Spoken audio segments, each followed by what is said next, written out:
You don't have to wear all this, okay? Yeah. Let outside people wear them. Because you're already beautiful inside, right? Huh? Except when you have to go to work or see the president or something. And you should wear something like this. Does it look too much? Looks okay, huh? Yeah. Beautiful? Look like the way you like, huh? French, huh? Very Frenchy, huh? Or like a French fry. Crispy. You like to stay here? All of you? Permanent? Wow, be welcome. Good. But look like you feel good here, huh? Why is that? Because I'm here. I expect you to say that. Any other reason? Huh? Any other reason than that? Or everybody thinks the same? You like to help the people? Oh, really? Because the energy. You feel good? We feel good anywhere, anyhow. You know? Is that right? It's not here or there. Because we're always in heaven. It's just that whether we choose to accept it or not. Everyone said to us that we are in heaven, huh? And heaven is here and now. Or nirvana is right in front of your nose. Or maybe even inside your nose already. But we find it's very difficult to accept this, huh? Because we are so clouded with ignorance, with habitual fear and negative feeling and thinking. Therefore, we cannot perceive what is good anywhere or in this moment. And we will always having our preconceived conception about what we should be, yeah? And what we should do to attain heaven. Yeah? Therefore, we leave heaven.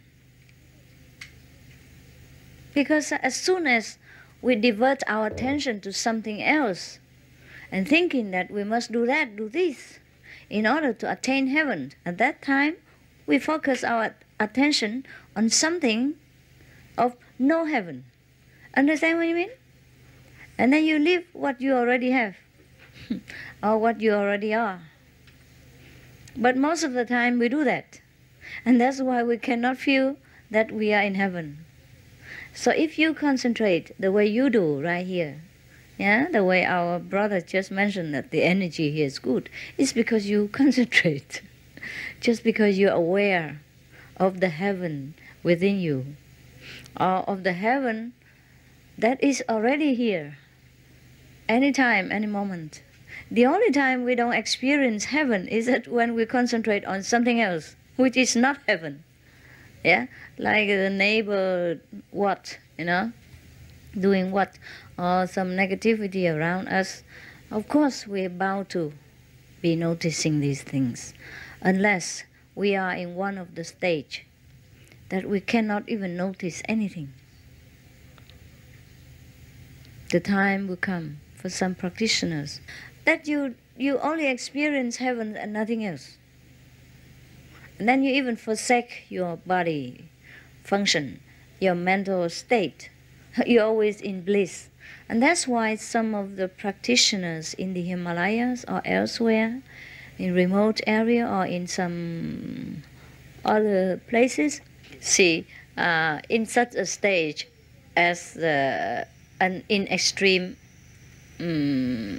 realization, some people would just pass out, or lay there unconsciously, but still breathing, and then also cannot feel the function of the body. Some of the people in some extreme time of samadhi, they just lay there unconscious, sometimes for many months, until the body, kind of deteriorated sometimes. And so very painfully they wake up and realize that this is not the way. And then they chose to be moderate, and be in the middle way, the way the Buddha did. And that's how they come to cope with the physical life again.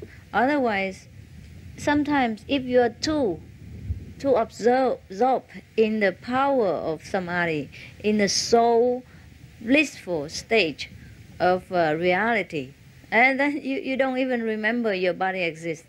So you don't feed it. You don't let it have all the bodily comfort.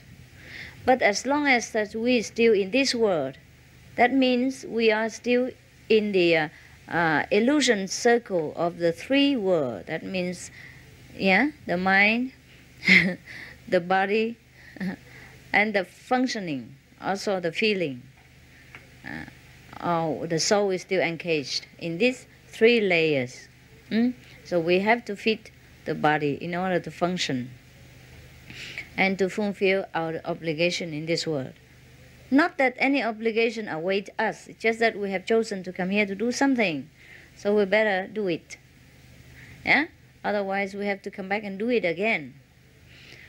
But there are many masters and teachers, those very highly developed souls. They don't have to do anything anymore. They're finished with their learning. Whatever they have set out to do or to experience, they have already done it.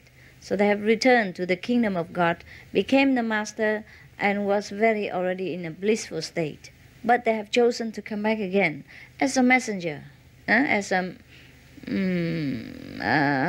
leader of mankind. These are not a lot, but they are enough around us. If we see one, we know. If we really seek one, we know them right away, because they're very selfless. And they know everything, almost, at least whatever mankind required, they know. And they will seldom ask questions from anybody else.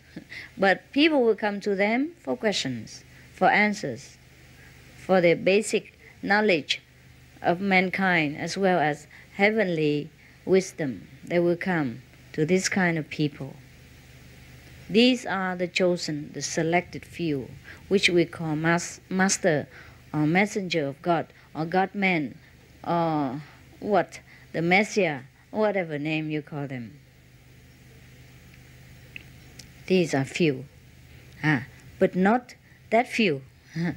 Every time, and every period of time, every situation, there are always people like this, beings like this, very highly evolved, very noble souls who came down to the physical dimension like us, like ours, in order to lead us back into the nobility of the heavenly kingdom, to drag us out of this density of matters, which is created by ourselves for some purposes. But sometimes we created it and it became too much for us. It's functioned further and stronger, more powerful than we expected, and we're out of control.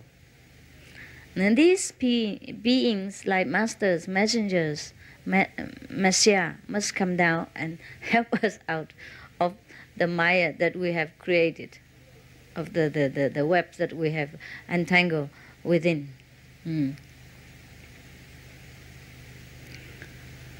Most of beings who come down here try to come back to the kingdom of God. And that's the purpose of all souls.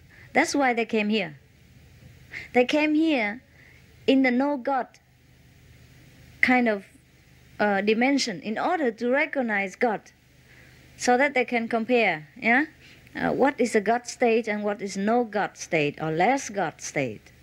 But when they come here, it's too much. The soul is not used to it, all this density, all this suffering, all this heavy and dragging matter around them. So the soul is a little bit lost, say, wow, what I do now, what I do now.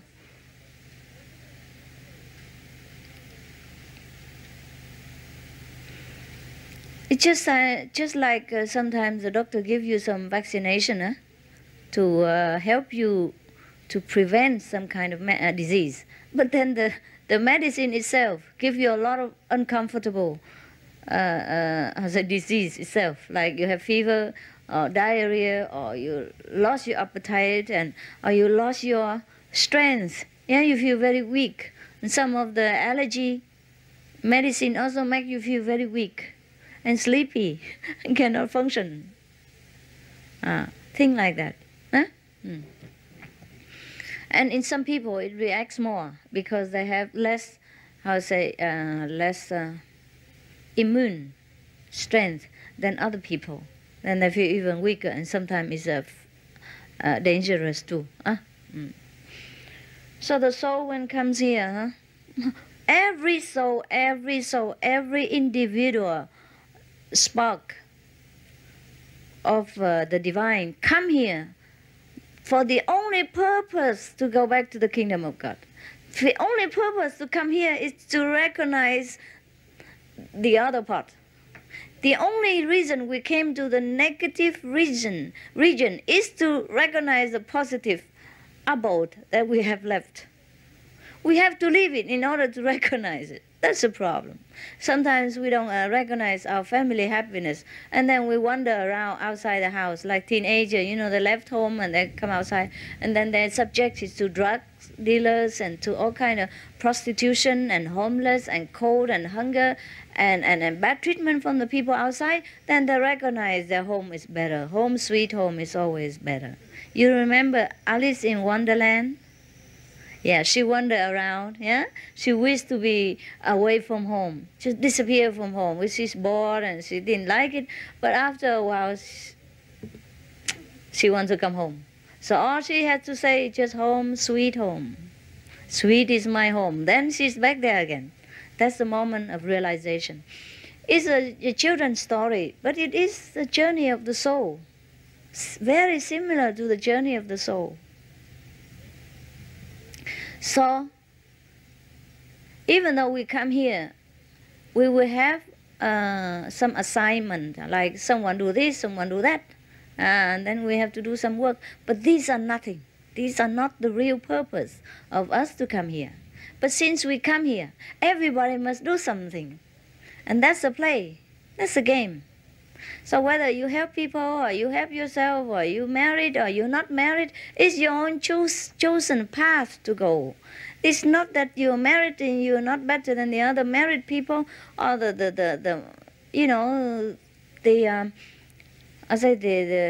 bachelor are better than the married people. It's not that so. Just the way you have chosen to walk in order to recognize yourself again. So like people say that you have to keep the commandments, yeah? The precepts in order to go to heaven or to go to Buddhahood. I say it's not true. Not even the vegetarian diet will keep you, will send you to heaven. It's not a must. It's not an obligation. It is a signal that when you keep all these commandments, when you live according to these commandments, you have found the way home. You are on the right path. You already evolved, developed enough to come back to the kingdom of God and reclaim your own glory again. Just a sign. Just a sign. That's just like if you graduate in college, you have some diploma. The diploma is not for you. It's not an obligation for you to have, but you should have it. Since you are graduating, you just do it easily. You pass the exam easily, and you got the diploma easily. Nobody forced you to have it. And even if you don't have it, it's okay. Just that means you're not graduated. So anyone within their heart, if they found themselves very indifferent to the worldly success or failure, to the fame and name of the world, to the passion and love of human relationship, to everything that is important to human survival. If anyone is ignorant, indifferent to all this, then they must know that they have evolved very, very far. You understand? So the commandments or the precepts are not from me, forced upon you. So don't complain to me, it's too much or anything like that. It is even for you, you should realize again that the 5 precepts or the 10 commandments, even in that matter, are not obligation from God to tell you that you must keep it or you go to hell. It's not that. You choose what you want to be. You do what you want to do. You do what you passionately want to do. Because that's the only thing you must do while you are here. But remember, the real purpose, the main point in this game is to recognize who you are again, who you really are, not who you are at this moment, but to recognize the real purity, glory of the soul, of your true self before you descend into this world. And must know that the only purpose for you to come here is to recognize the other side. Because without this negative and suffering and dark world, you cannot recognize the light that you are. Nothing to compare. And so that's why. It sounds ridiculous to me too. But that's the way it is. Huh? And that's the trouble with us. Huh? So do what you do. Huh? Do whatever you like to do to make your life more enchanting, more endurable, more bearable while you are here. Huh? Because since you are here, you might just well be here, huh? And do what you do, what you like to do. Because if you have just been given just a short period like this, 100 years, or 80 years, or 60 years, and you couldn't even enjoy anything you want to do, then what is the, what? What's the heaven, Okay. So, do what you want to do.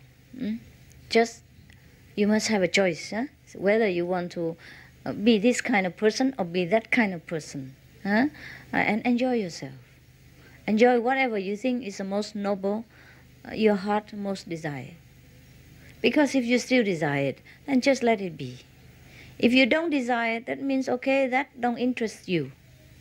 If you compare the 10 commandments or the 5 precepts and feel that you qualify for it, yeah, everything is written there, you can keep, you're up to it, then just congratulate yourself that you have been climbing very high, you have climbed up very high level, and you're near home.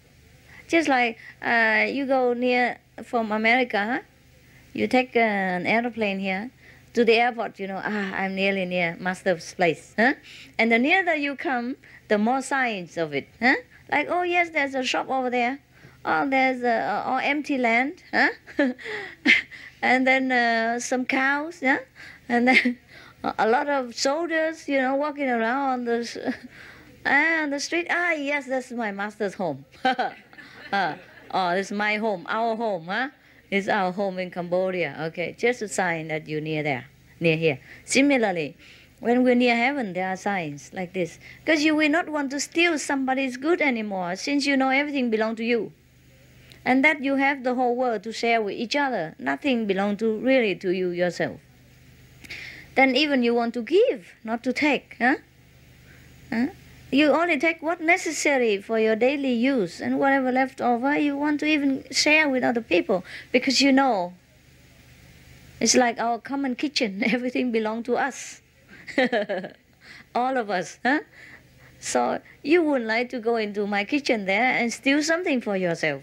You probably will do it when you're hungry, when you didn't have enough lunch, or you were late for lunch, or you were too deep in samadhi and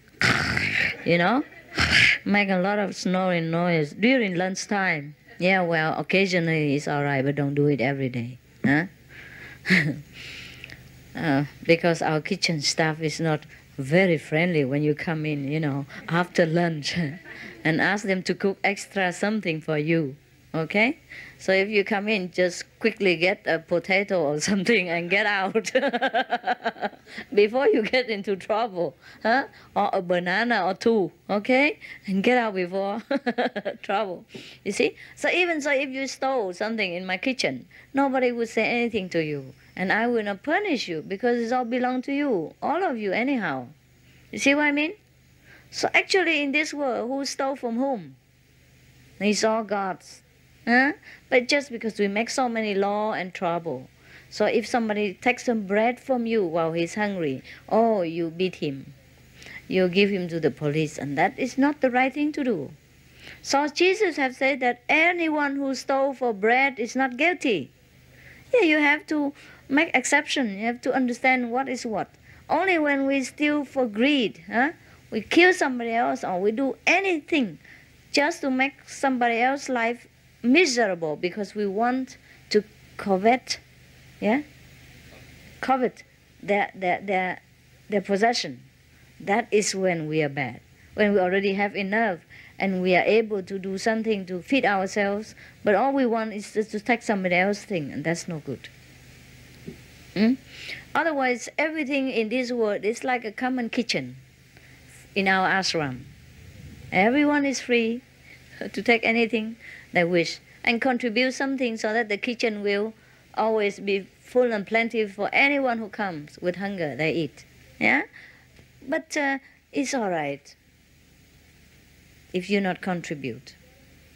But in the world, some people store so much things and don't give away. That's why people steal. That's why there are so much laws that you have to keep. You cannot steal, you cannot do this, you cannot do that. But for us, we don't want to steal anymore. We just want to give. Huh? Because we know already the whole world is a common kitchen. The whole world is a common possession. So if everyone knows this, there's no need for communism to fight for communism anymore. Everything is common, right? Yes, yes. And everything belongs to everybody. In Sweden, there are some good law. Like if you steal somebody's car, and run away for some time, and if police catch you, then you have to pay for the petrol only. Because you have borrowed the car. Yeah. That's it. Because it's still in Sweden. As long as it's Sweden, if they catch you in France, I don't know. So that means you borrow the car, huh? And you pay for petrol. Maybe some of the damage to the car or the tire, have been a little bit thinner than before you use 1 millimeter or something. You have to pay a little bit more. Maybe they measure the tire, how long you drive, and things like that. A little bit of damaging, but nothing else. Yeah, or some of the Muslim country, very good law too. I don't know if many other countries are like that, but like in Malaysia, the government is Muslim, and they build a lot of common houses to give it to people for free, or very little rent. Yeah.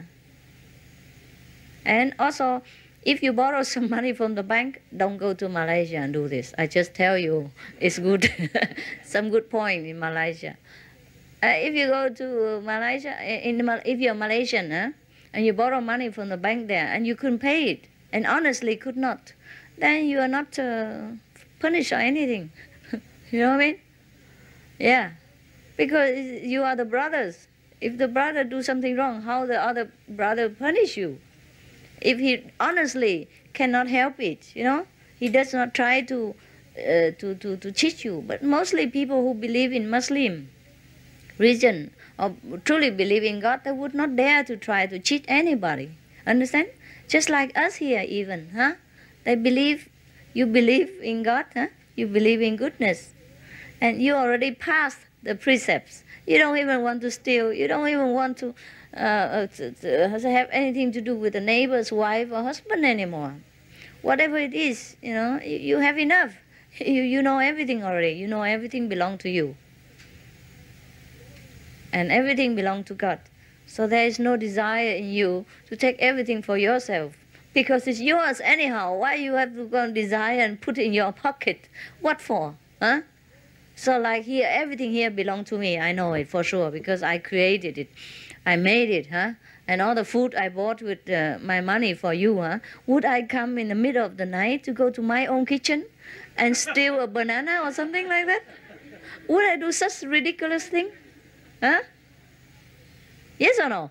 No, of course not. So it's not that I keep the precept here, but it's just the state of knowing for sure that all things here belong to me. So I just don't have to steal anything. You know what I mean?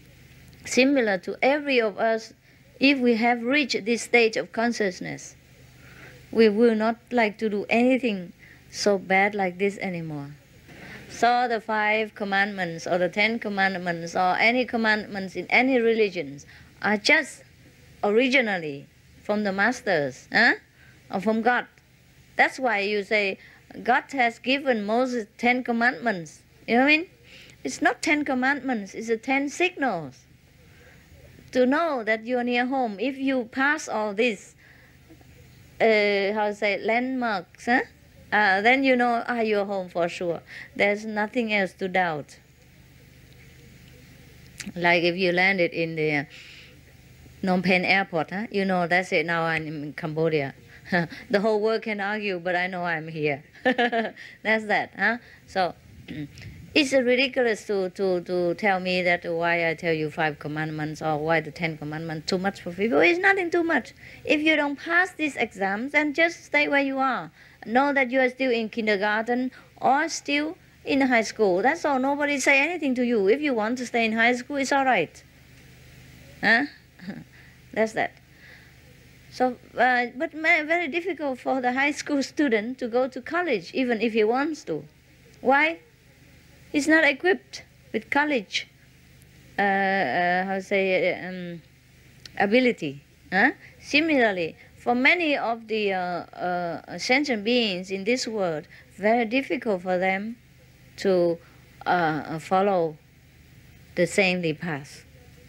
So everything is difficult for them. Meditation, oh, too difficult, too long. 5 precepts, oh, too much. Vegetarian, oh, gosh. Who can eat this? I thought vegetables are only for animals, thing like that. See what I mean? So it's their choice. They cling to their choice of life and the good experience that they think they derive from this kind of stuff.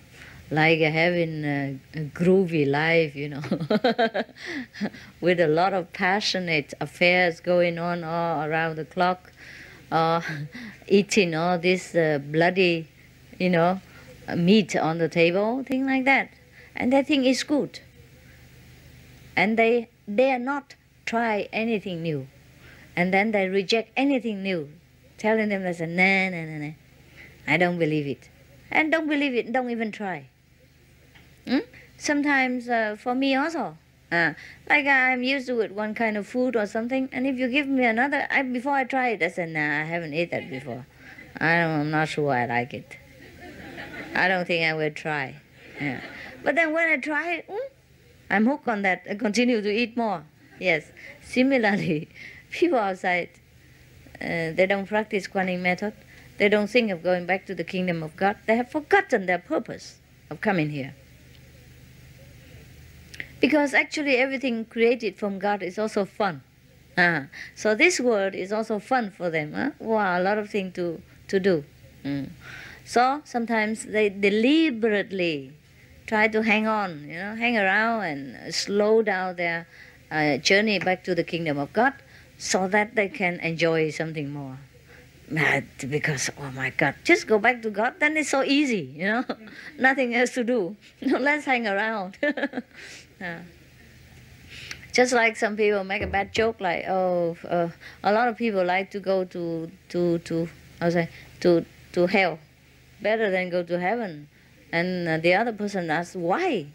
He said, oh, in hell there is a lot of things interesting, you know, but in heaven only good things.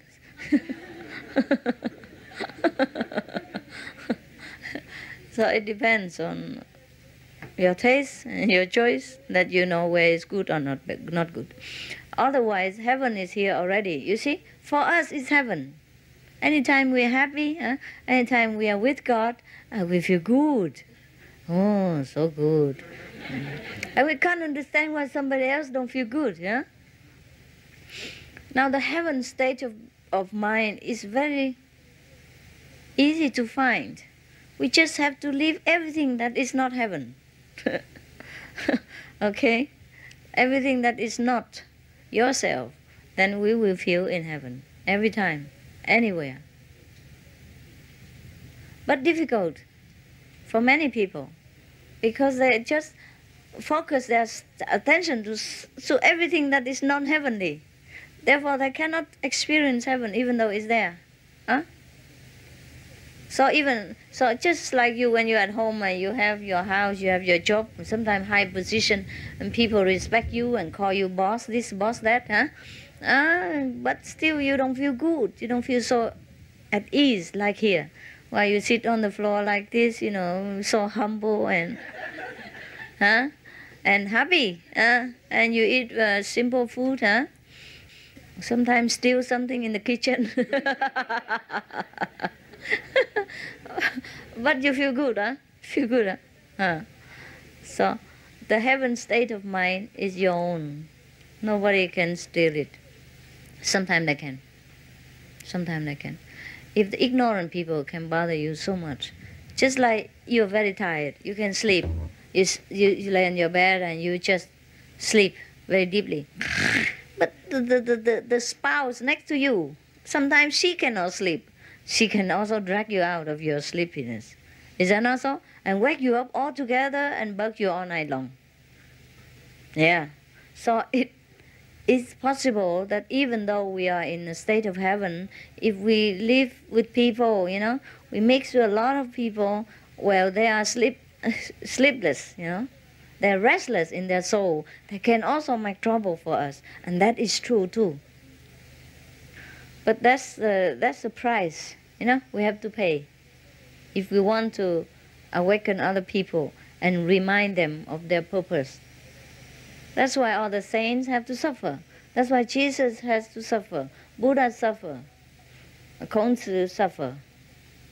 Anyone who tries to help mankind to remember their purpose on earth suffer. So it's not that you cannot, but you have to toil with them. You have to suffer with them. It's like you come inside the sea to rescue some drowning person. You sometimes almost drown, or drown yourself too, huh? Or exhausted. At least get wet, and exhausted when you come back into the shore with that person or with not, or that person come in and you get down. Sometimes, huh? So you have to be a very good swimmer in order to rescue people. But that doesn't make you not wet, huh?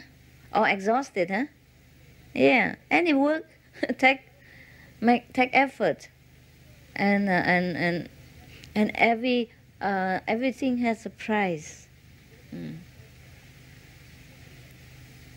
And if you come here and you already know the truth and the way of awakening and the purpose of this life, and you don't share it with other people, you also feel bad. And that also nagging in your soul, and also a kind of nuisance. You know what I mean? Oh, you get sick, you feel sick, you feel bored, and you feel itchy. Yeah? And then you scratch here and scratch here, and also don't look good either. And then finally you say, okay, let's just, get out and do it. Because all the soul has this purpose in mind. Either he's already realized souls, or he just realized soul, or on the way to realization. They all have this duty to rekindle the memories of the other brothers and sisters about their purpose of coming back to the kingdom of God. Because that's the only purpose why we come here.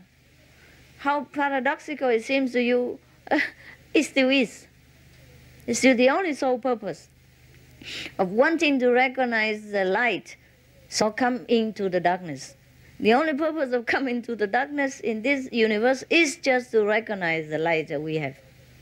That's why we create this body by our own power of creativity to condense the matter together, become one piece like this. From our billions of units of energy, of different kind of intelligence and abilities to condense together, make it become a body like this, all concentrated, so that we have all the information, all the tools, all the abilities that we need in order to recognize ourselves. So everything boiled down to this. You come here so that you can go back. Isn't that stupid? Sounds stupid, but that's the only thing to do here and there or anywhere. Because we have been in heaven so long and we have everything we wanted. So we want to know what it is like about what we are having now and what we really are now. What is it? You know? What is mean heaven? Huh? So you have to go down to hell to get it. To say, oh, go, no, not this one. Now I know it. And okay, get me back quickly. Oh, that's what it is. But it sounds very paradoxical. But otherwise, can you imagine what else to do in the universe? Except coming up and down the ladder and play fool and then go back and recognize yourself and come down and, and suffer and come back again, huh? Otherwise, no creation exists. Nothing going on in the universe. Not even the moon, the stars, the heavenly bodies, the firmament, the earth, the planets, all these galaxies. Nothing ever come into being if we do not stir in our super consciousness the idea of wanting to know ourselves, that nothing came into being and nothing necessarily exists at all. But so it is, as it is, that we have created, that we wanted to know, that we wanted to create, so that it has abundance, so that it became the universe, so that all things run according to our plan and our wish, so that we know that we have such tremendous power, that we create all this, and that we can even withhold and withdraw all this and go back to nothingness, go back to the bliss that it is, and nothing more. That is the time for the end of the creation, when all the minds, all the consciousness take a rest. That is the seventh day of God's creation. That is the day when all things come back to nothing. All things come back to where it belongs and be recreated again. And everything that we have created, or God has ever created, if it's useful, if it's good, if it's the way we want it, and then it will continue. If not, then we will damage it, destroy it by some kind of mean, like death, accident, disaster, and we just disappear. You know? The body will be destroyed. It's not good function. And we create a new one. And we reincarnate. That's what we say. That's why it's no good to kill without good purpose.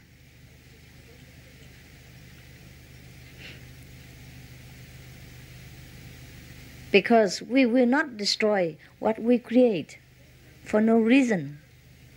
That's why we cannot kill, because everything we create for some purposes. And if we damage it with our cause, then the whole creation is in chaos. Understand? Missing something. And we have to recreate it again. But the time shortage and the gap between the creation create a lot of chaos in the universe already.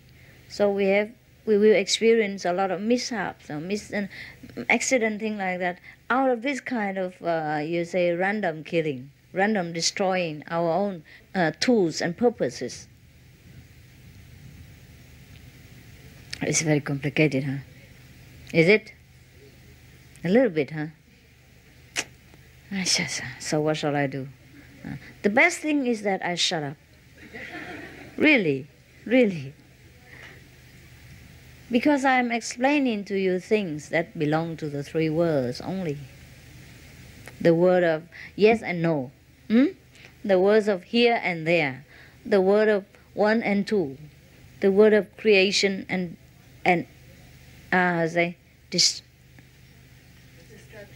destruction. Thank you. Yes.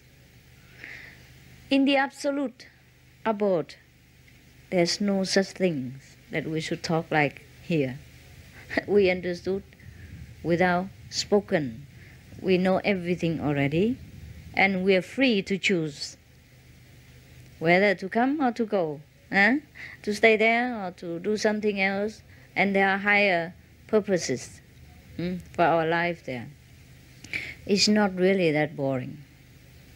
Because after we have attained masterhood, we are the master of the universe, consciously and unconsciously as well. Now we are only unconsciously here, you see? But once we attain masterhood, we have a different body, and we can enjoy everything, and we decide our fate and our work and our actions and everything. And that is when we attain masterhood. And we can do it right here too, while we have this body. Because at that stage, we will be aware of what we're doing. We're consciously doing what we choose to do, not dragged around by the karma or by the plan of the universe that we have forgotten after we came into this dense world of matter. After we attain masterhood, we know what we're doing, and we choose what we do. Or we know that whatever we do here is good, consciously. Most people, they came here and they just do whatever, is there. They have to do also the same thing, but they don't understand anything about what they're doing. They cannot love what they're doing. They cannot have the joy from their work, and they sometimes hate it, and they cannot get out of it. Or the thing that is good for them, they hate it, and the thing that's not good for them, they love. A thing like that, because they're unconscious. They're not aware of who they are and the path that they have chosen to walk. They have no choice. So after we practice the Kuan Yin method, we're plugged into our consciousness power again. We have changed even our brain cells, even all the cells in the body. We change everything. And we change day by day, and refining it until it become pure knowledge, until it became pure love, wisdom, nothing else. So even in this bodily, existence, we can become a master too. That's what we call the living Buddha, or the living God-man, or the God-man who walks among us, or the Messiah, or the Christ. So all the master or the so-called Buddha, you can recognize them by their nobility, by their wisdom, by their knowledge, by their way they walk their life, in beauty, in sure-footedness, and in love. We have many of them around us in this world. So if we chosen to walk with one or another, it's all right, as long as we recognize them, and as long as purity, goodness, love, and wisdom is all we wanted and ever will want. Then we will recognize that person. We will encounter one. And then we will just walk the way they do. Because wisdom affects each other. We have the wisdom inside. So like two candles, both have the ability to burn. If one candle already lit another candle, then both will light the same way.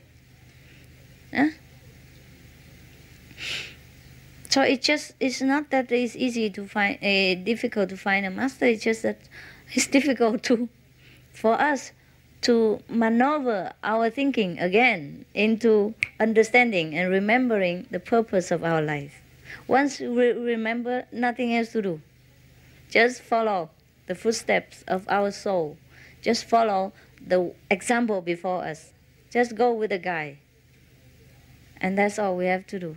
Everything else just by the way. So if you go with the guide to the Everest, okay, meanwhile, you sometimes stop in the midway, on the path and cook some food, or do some your toiletry, bath yourself, clean your teeth, all the same. But the guy is always in front, and you always follow him. And you never miss anything except except that you will go to Mount Everest. And everything else you do in between is okay.